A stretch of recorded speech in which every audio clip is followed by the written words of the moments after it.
Member of Parliament present, the Mayor, representatives of LC5, Chairman from Bugisu and Sabay districts, the representatives of the Permanent Secretary, representatives from the participating civil society organizations, Mbale City officials present, citizens from Mbale City and the districts of Bugisu and Sabay sub-region, distinguished guests, ladies and gentlemen. I want to thank the RCC, land actors, and district local governments for holding this Land Awareness Week in the districts of Bugisu and Sabay. I have listened and received a number of petitions from various groups. I pledge to respond to all of them, all. I will study, act, respond to all the petitions. Not one will be left out. Even those people, these from where? Barracks, the barracks thing. I read it, I just received it yesterday, I read it. I'll respond to each one of them. Please give the representatives of the Permanent Secretary a copy for purpose of follow-up. I will, however, respond personally. On the Kagulu issue, I'm aware that government has begun a process negotiating with the landowners. Uganda Land Commission and Mbale EMSO have also opened boundaries to establish the size of the land. I urge the tenants on that land to remain calm and wait for communication from where we see. But as I've told you, whether Kagulu descendants have titles or not, you are not affected. You are getting worried for nothing. Or should be urging that, okay, we are stable here on this land of Kagulu, but Kagulu found the land here. The land here belongs to you. He didn't come with the land, and after reaching here, he got it from his sack and put it here. It is your land. It belongs to you. But anyway, but what you want, that let us have titles on this land. And the government says, okay, we shall give you the titles. But as I've said, whether you are mine owner, leasehold owner, freehold owner, you have the security of occupancy. Temupapa, temutia, mukole byonna bye mwagala naye kye musaba nti mutuweebya panafe ku ttaka eryo. Gavumenti kyevudde egamba nti kale kabali tubasasule ettaka lyabwe bafulemu si ttaka lyabwe naye ekintu kye bayita ettaka lyabwe kuba balikira ekyapa kaba basasule kati oluvannyuma buli muntu yenna aliko tumuwe ekyapa. Bwe tuba eri mu Pentecostal Church nga nyiza n'ogamba nti gamba oyo akulinaanye ekyapa kirina kati kikutteko kifunye nakifunye dda. So Kagulu issue should not disturb you at all. On Bulambuli, the pollution by the mining companies and contamination of the water points will require reporting to NEMA. There is need to ensure that the companies do comply with the environmental impact assessment reports. So this issue, we are taking it up very seriously. It is your land. Why should somebody come, get money out of it and inconvenience you? We are taking this up seriously.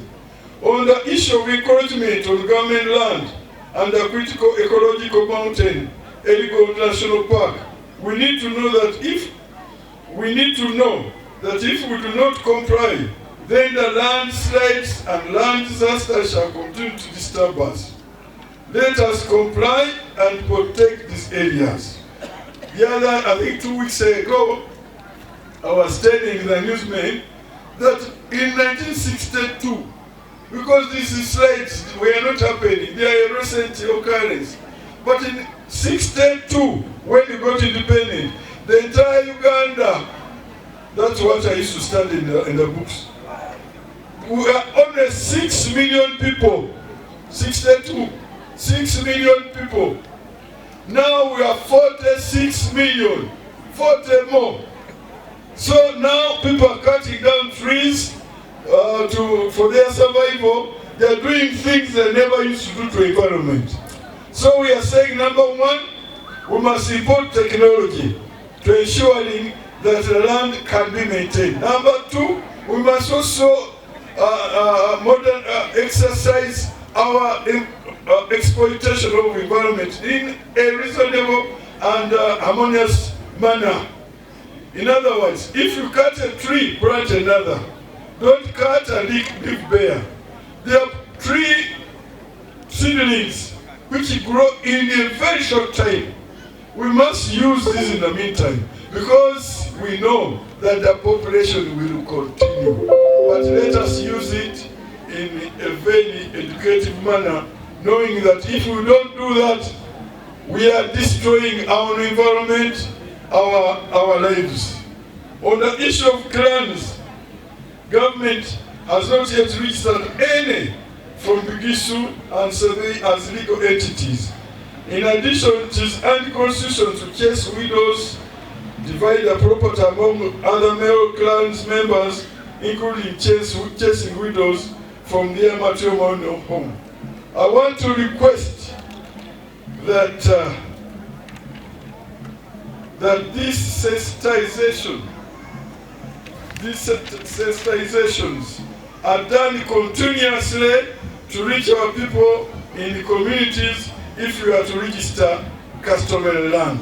Abakyala, abaana, abawido, baani bonna balina okuba nga balina obwannannyini ku ttaka lyabwe. Abalina obulumi, mwenna bali Munnayuganda, mulina same rights. Article 26, sub-article 1. Gwe wenna Munnayuganda alina rights ku ttaka lyo.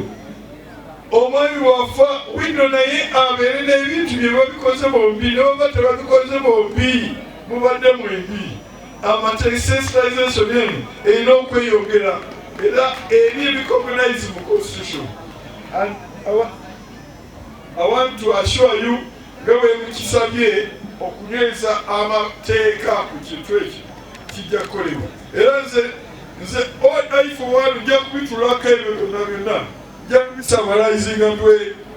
Apart from okubiwa President Yoweri Museveni mukama wange, naye nja bitwalako kopi ne speaker Amongi bwe mwawadde ekifo ekyawaggulu, naye njamuwa kopi era mujjukize nga nti kino bagamba manji act eno bagyogerako nti kino tenayita mu parliament. Waliwo eno ey'abaggulu tenayita mu parliament. Nja kikola neyamya wano nga n'Embale. I also note that all the districts have demanded for the customary land registration. I therefore instruct the Mbale MSO staff to join efforts with ZOA and CODAID to achieve the will of the masses regarding land registration. Ekyo sikisabye busabi, ekyo kiragidde bulagizi. Temukubiddemu nga sikisabye kiragidde ebuzo bwe muli wano. Sina kyonna kyekusabye. Kuragidde bulagizi. Registration zirina okukolebwa. I think Milton Obote yayagalanga nnyo Mbale. Naye waliwo ekintu kimu kyeyogera mu parliament kyenzijukira bulungi. Olugwena nkaaga mu mukaaga ng'aleeta constitution yagamba nti bannange honorable members, I'm not asking anything from you. I'm just telling you what I've done. Namwe emuso sina kyenkusaba kubuulira bubuulizi kyenkugambye. Ku lw'abantu b'e Mbale, I would like to thank all Act Together, our implementing partners, together with UN Habitat / Global Tools Network Unit and Mbale City divisions for building the capacities of the state divisions with the guidance of the ministry to use the CCOs as a source of revenue generation. Equally thanks the City Development Forum and the Mbale Some Dwellers Association for coming together at the urban poor to plan your environments and title your land. The 1055 certificate of customary ownership has protected these areas and 10,550 citizens are now protected. On average, each Mbale urban poor has an average of about 10 people. So protecting 10,550 people is not a simple, mean achievement. Thank you very much.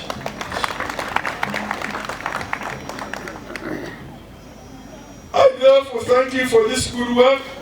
I will also re-echo your message and your demands to support the urban poor to His Excellency the institutions with knowledge and books to read their roles, responsibilities, and procedures.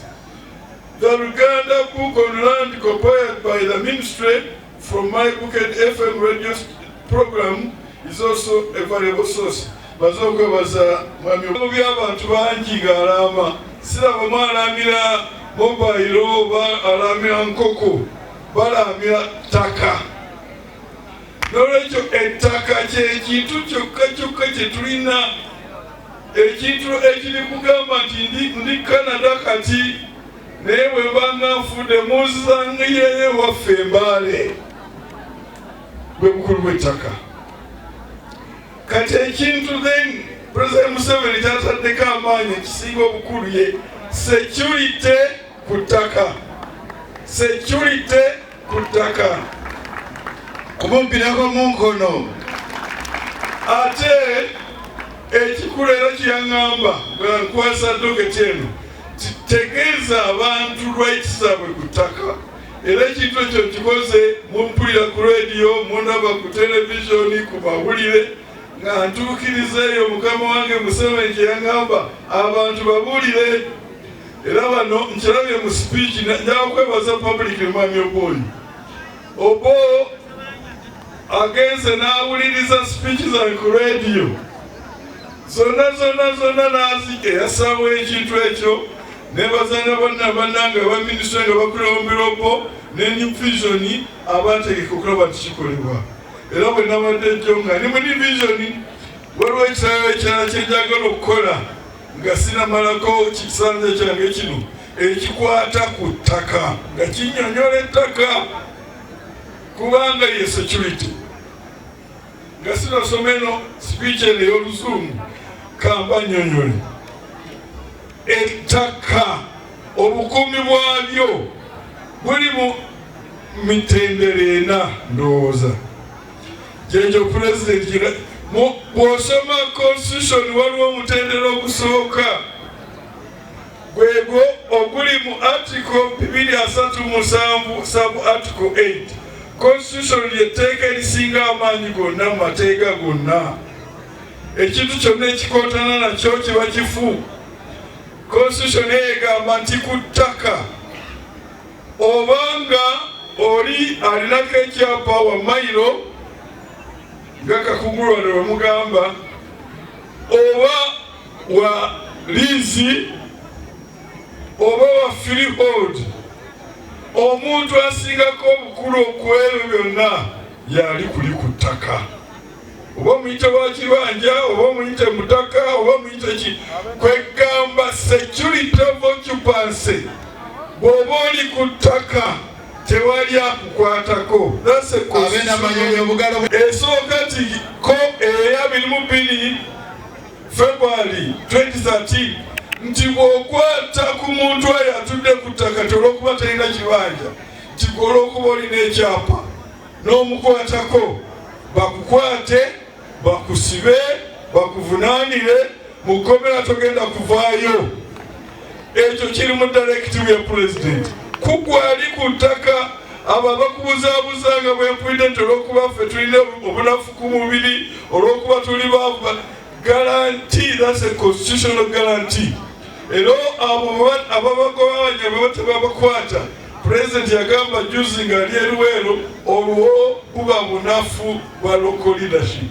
Era kwe kuyisa directive endala nga 28 February 2022 nti ne bweba court